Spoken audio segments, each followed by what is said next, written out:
नमस्कार. अधिक महिन्याचा औचित्य साधून आपण या ठिकाणी विष्णू षोडश नाम स्तोत्र आता पठण करणार आहोत. यामध्ये या विष्णू षोडश नाम स्तोत्राचा उल्लेख हा प्रामुख्याने आपल्याला पद्मपुराणामध्ये 72व्या अध्यायामध्ये दिसून येतो. यावेळेला माहिषवाहन आणि दंडहस्त असणाऱ्या यमराजाने आपल्या दूतांना सांगितलंय की जो मनुष्य रोज सकाळी उठून ती विष्णूची 16 नावं पठण करतो त्याजवळ जाऊ नये. आणि या विशेष स्तोत्राच्या फलश्रुतीमध्ये सुद्धा सांगितलंय की जो कोणी रोज उठून ही 16 नावे पठण करील त्याची सर्व पाप विनिर्मुक्तो विष्णुलोके महीयते. सर्व पापांमधून तो मुक्त होतो आणि त्याला विष्णुलोक प्राप्त होतो. यामध्ये विशेष युक्ती आलेल्या आहेत. कोणता प्रसंग असताना विष्णूच्या कोणत्या स्वरूपाचं नाव घ्यावं हा भाग यामध्ये आपल्याला विशेष करून सांगितलेला आहे.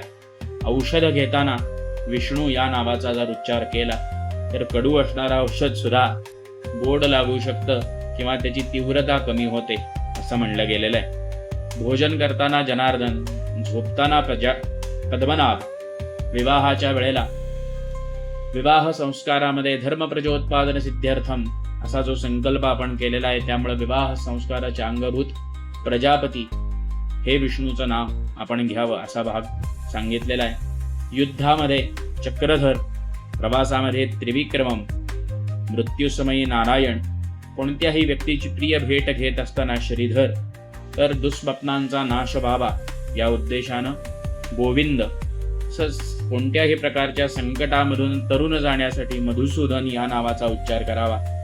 जंगलामध्ये नरसिंह या अवताराचा उच्चार आपण करावा. त्याचप्रमाणे अग्नीमध्ये जलशायी हे देखील विष्णूचं नाव सर्वत्र प्रचलित आहे. त्याचा उल्लेख, त्याचा उच्चार आपण करावा.